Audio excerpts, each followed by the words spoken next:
आप सभी को जय मसीह की हिंदी बाइबल स्टडी इस चैनल में आप सबका स्वागत है। आज पुराने नियम से रूत के किताब पर हम ध्यान करेंगे या स्टडी करेंगे।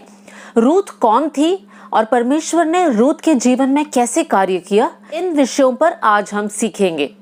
रूत के बारे में सीखने से पहले हम इज़राइल के एक परिवार के बारे में सीखेंगे जिस परिवार में रूत की शादी हुई थी। यहूदा के बेथलेहेम नाम के एक जगह में एक परिवार रहते थे। वो परिवार में हस्बैंड, वाइफ और 2 बच्चे थे। हस्बैंड का नाम एलीमलेक, वाइफ का नाम नओमी और 2 बेटों का नाम महलोन और किल्योन था। अब ये परिवार बेथलेहेम में रह रहे थे। समझने में आसान होने के लिए मैं इस प्रकार बताना चाहती हूँ, ये परिवार इज़राइल में रहते थे।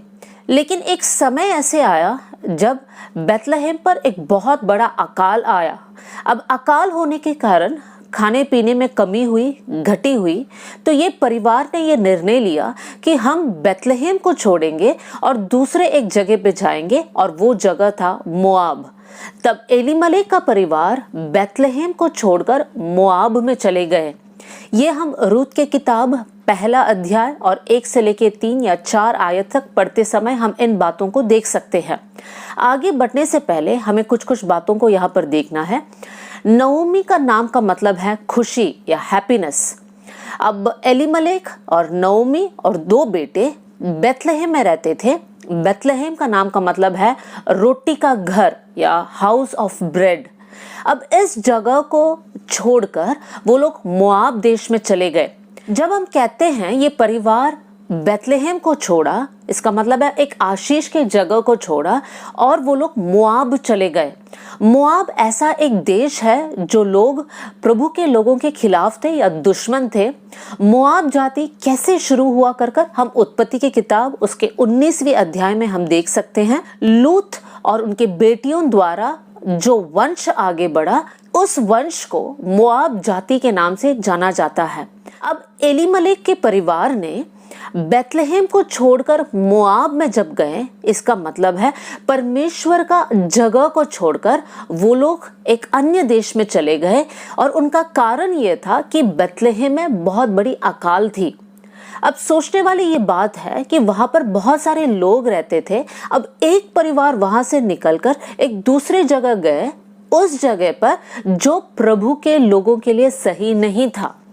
प्रियो, हमारे जीवन में भी या बहुत से मसीहों के जीवन में हम ये देख सकते हैं कि हम मसीह को अपनाते हैं, मसीह पर हम विश्वास करते हैं, जीवन को आगे बढ़ाते हैं, लेकिन जब कठिन परिस्थिति हमारे जीवन में, हमारे परिवार में हमको सामना करना पड़ता है, तब हम परमेश्वर को छोड़कर अन्य मार्गों को ढूंढने की कोशिश करते हैं, ये नहीं जानते हुए कि परमेश्वर के साथ साथ रहने में ही हमारी भलाई है।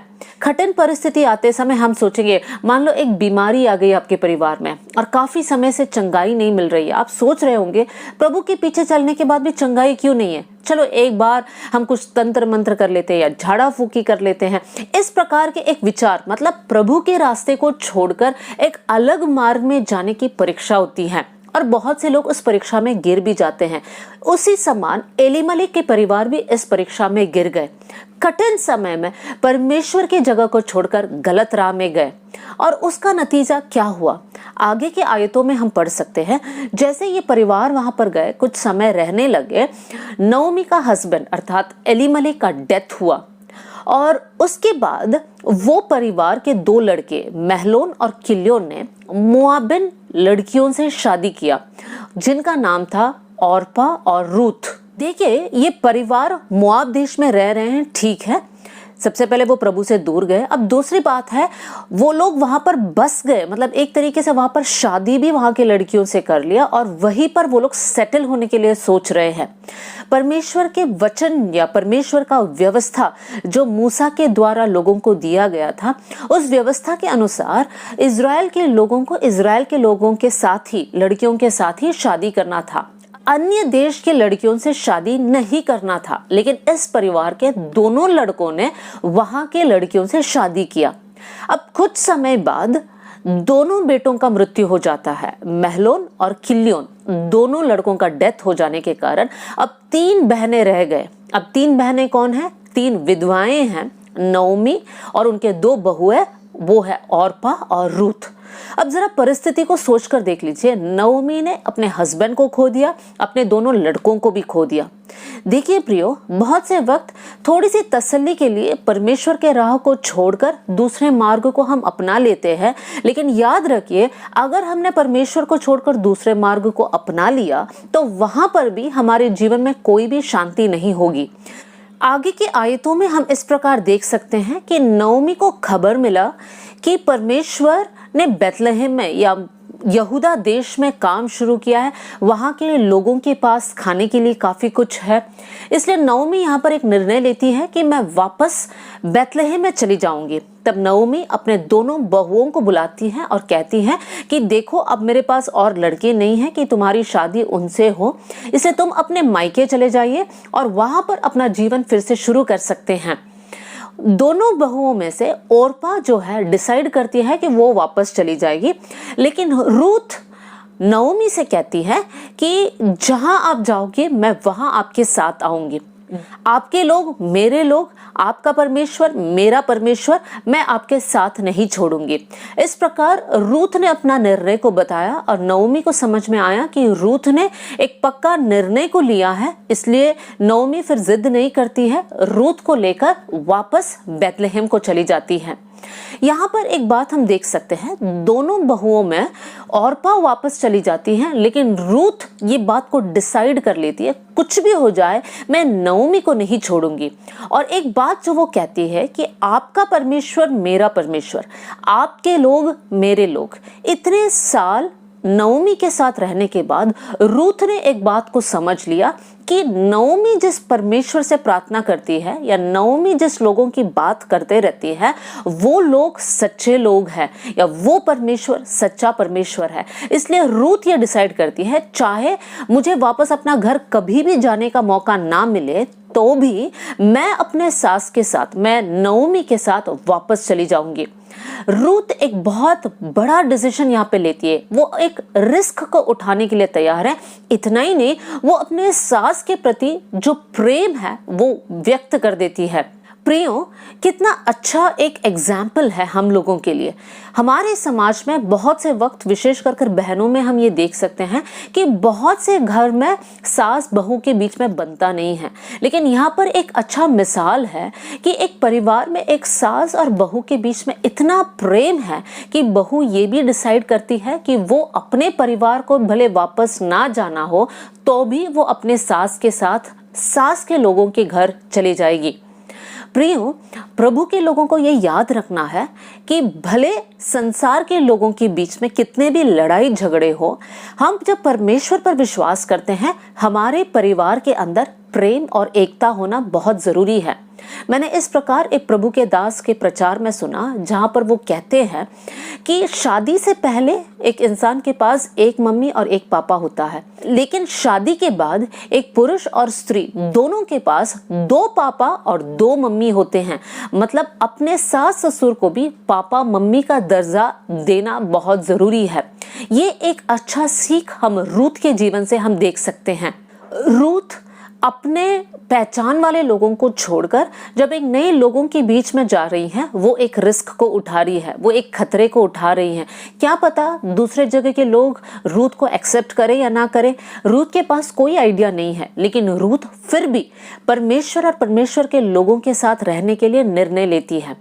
प्रियो, बहुत से वक्त हमें भी कुछ रिस्की डिसीजंस लेना पड़ता है परमेश्वर के लिए। क्या आप इस प्रकार के डिसीजंस लेने के लिए तैयार हैं?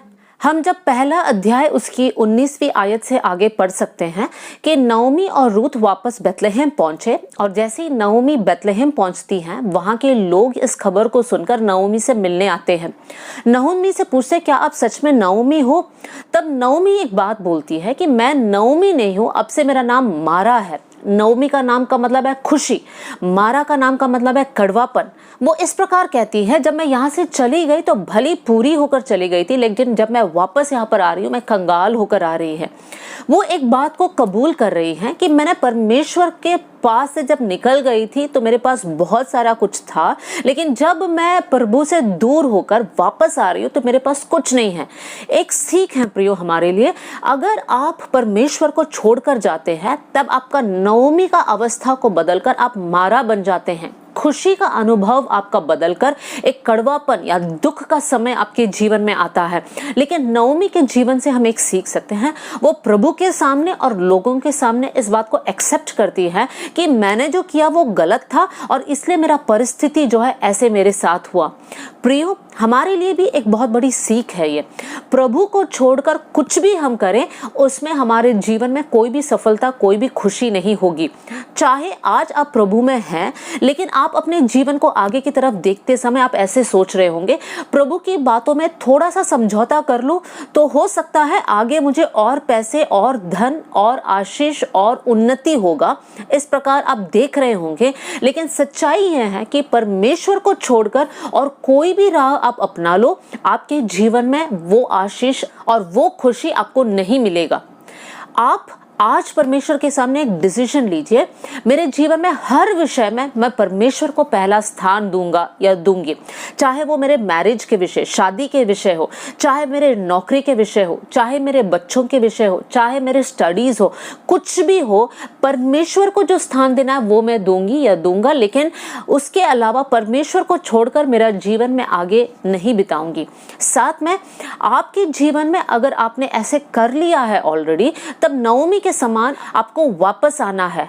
तो आज मैं वापस आपके पास आ रहा हूं प्रभु जी, आप मुझे आशीष देना। इस प्रकार की प्रार्थना जब आप करोगे, परमेश्वर आपके जीवन में एक यू टर्न करेगा।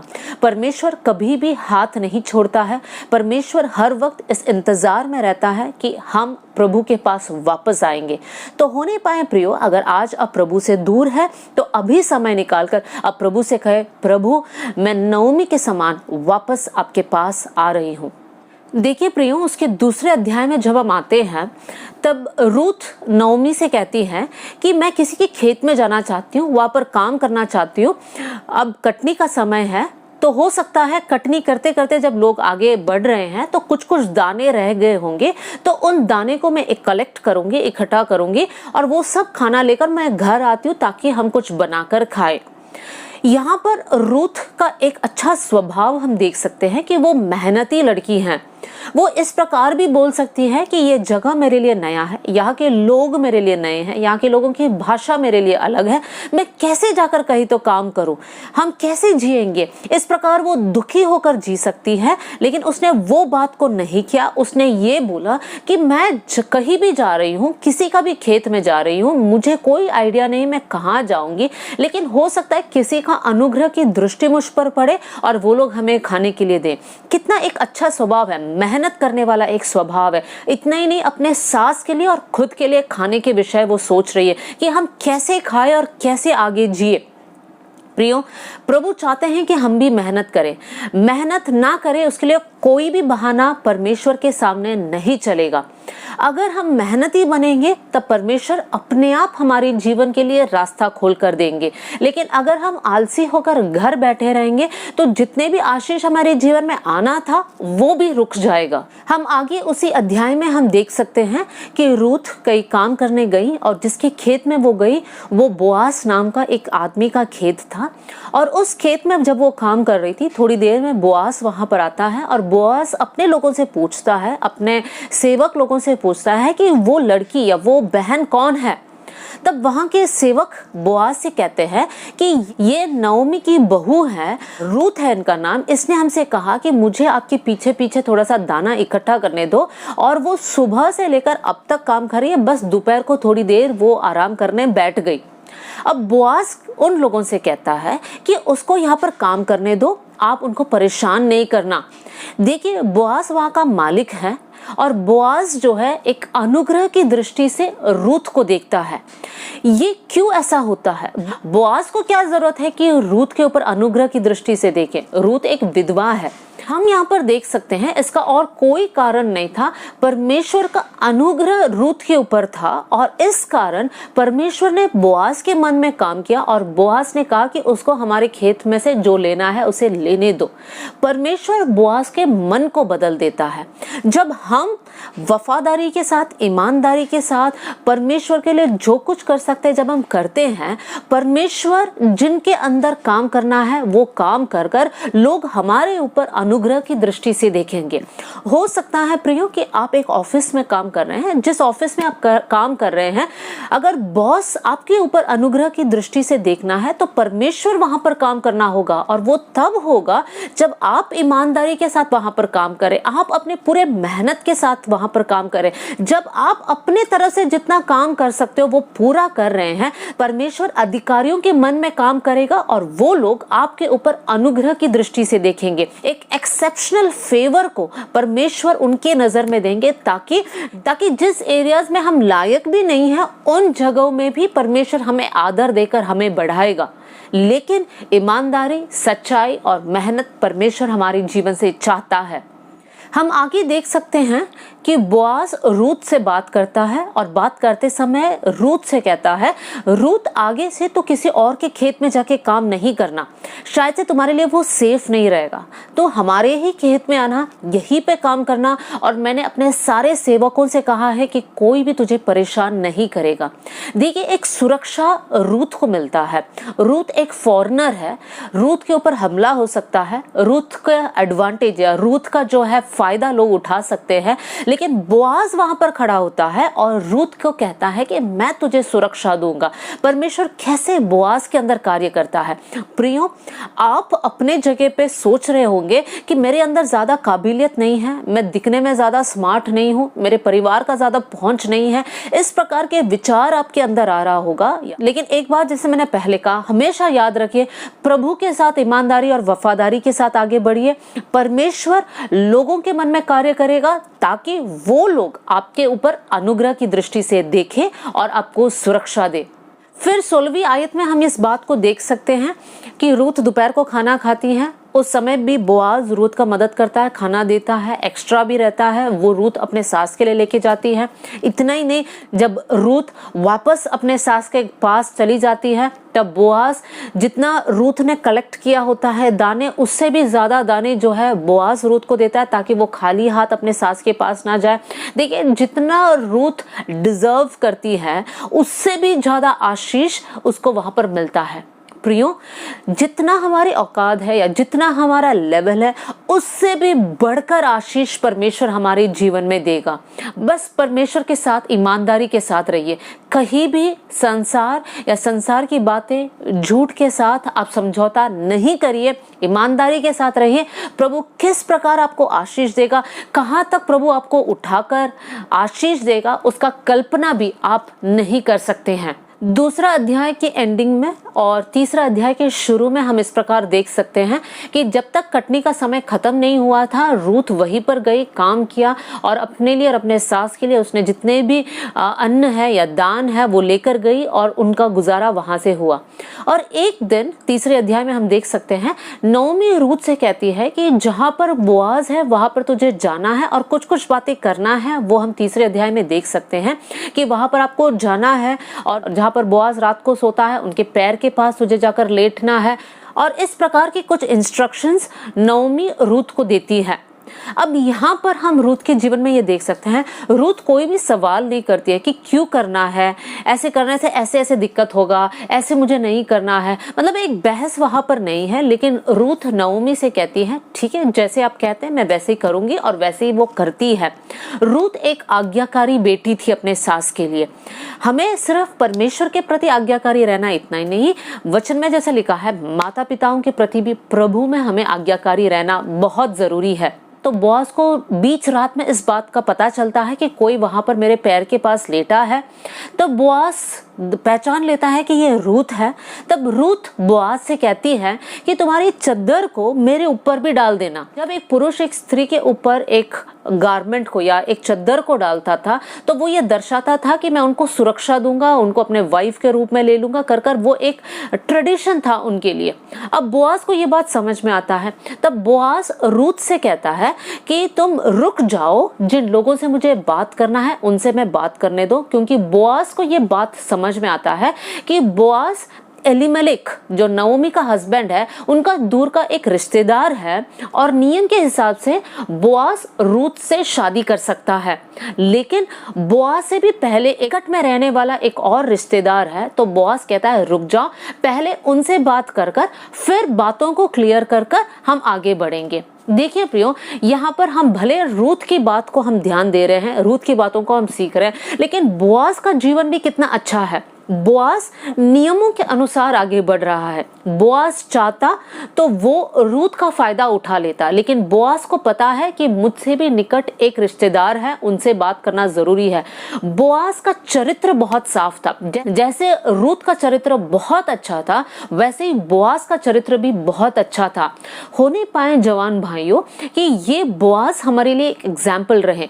किसी भी लड़की का हम फायदा ना उठाए, किसी के साथ भी एक गलत व्यवहार हम ना करें, लेकिन बोआज समान एक अच्छा चरित्र को हम समाज में रखें। जब बोआज को पता चलता है कि रात में रूथ है जो उनके पैर के पास लेटी है, तो बोआज एक पद को वहां पर कहता है और वो ये है, हे बेटी, यहोवा की ओर से तुझ पर आशीष हो, क्योंकि तूने अपनी पिछली प्रीति पहले से अधिक दिखाई, क्योंकि तू क्या धनी क्या कंगाल किसी जवान के पीछे नहीं लगी।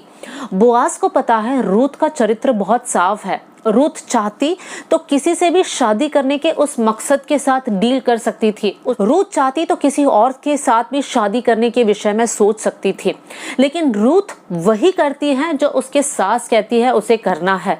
तो बोआज के नजर में रूथ के लिए जो इज्जत है वो और भी बढ़ जाता है। जब हम कहानी में आगे बढ़ते हैं हम इस प्रकार देख सकते हैं, उसके कुछ दिन बाद बोआज वहां के प्रधानों को बुलाता है, एल्डर्स को बुलाता है, जो निकटी रिश्तेदार है उनको भी बुलाता है, सारे बातों को उनके सामने रखता है और पूछता है ये सारी बातें।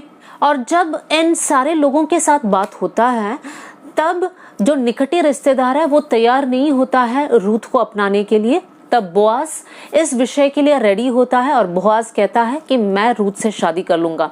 रूथ के जीवन से, बोआज के जीवन से एक बहुत अच्छा मिसाल है हम लोगों के लिए कि जल्दबाजी में जो है गलत रिश्ते में गिरकर जीवन भर हमें पछताने से अच्छा ये है कि समय लीजिए, प्रभु से आप श्योर रहिए कि यही रिश्ता है आपके लिए और उसके बाद आप अपने कदम को उठाइए, तब आपका जीवन एक धन्य जीवन होगा। फिर जैसे ही हम चौथे अध्याय में आते हैं हम इस बात को देख सकते हैं कि बोआज और रूथ का शादी हो जाता है, उन लोग अच्छा सा एक पारिवारिक जीवन शुरू करते हैं। और उस वंशावली को हम ध्यान से देखें तो हमें पता चलता है कि बोआज और रूथ का संतान ओबेद, ओबेद का संतान ईशै, ईशै का संतान दाऊद, और इसी वंशावली में यीशु मसीह का भी जन्म होता है। देखिए प्रियो, परमेश्वर एक अन्य जाति स्त्री को कैसे आदर देता है जब वो स्त्री इस बात को ठान लेती है कि परमेश्वर के पीछे चलेगी।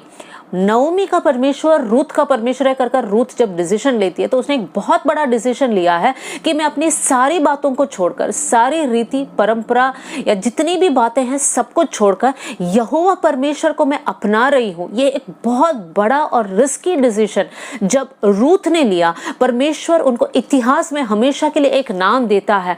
यीशु का वंशावली को जब हम ट्रेस करते हैं तब रूथ जो है यीशु मसीह के उस वंशावली में आती है। कितनी बड़ी आशीष है जो परमेश्वर उन लोगों के लिए रखा है जो परमेश्वर से प्रेम करते हैं और अपने जीवन को शुद्ध और पवित्र रखते हैं।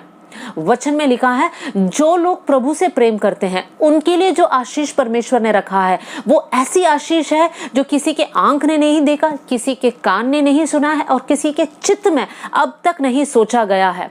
प्रियो, आज मैं आपको बताना चाहती हूँ अपने जीवन को शुद्ध रखिए, सिर्फ परमेश्वर के पीछे चलने का एक डिसीजन लीजिए और देखिए आने वाले दिनों में कैसे परमेश्वर आपके जीवन में आशीषों से भर देगा और आपने जिन बातों की कल्पना तक नहीं किया होगा परमेश्वर उन जगहों में आपको उठाएगा और आशीष देगा।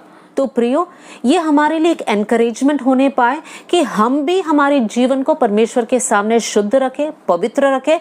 परमेश्वर सही समय पर हमारे जीवन में भी कार्य करेगा। जिनको साथ लेकर आना है, प्रभु साथ लेकर आएगा। जिन लोग ऑलरेडी साथ है, परमेश्वर और आशीषों से भर देगा और इस प्रकार आत्मिक बातों में हम और आगे बढ़ने पाए। प्रभु इन वचनों के द्वारा आप सबको बहुत आशीष दे।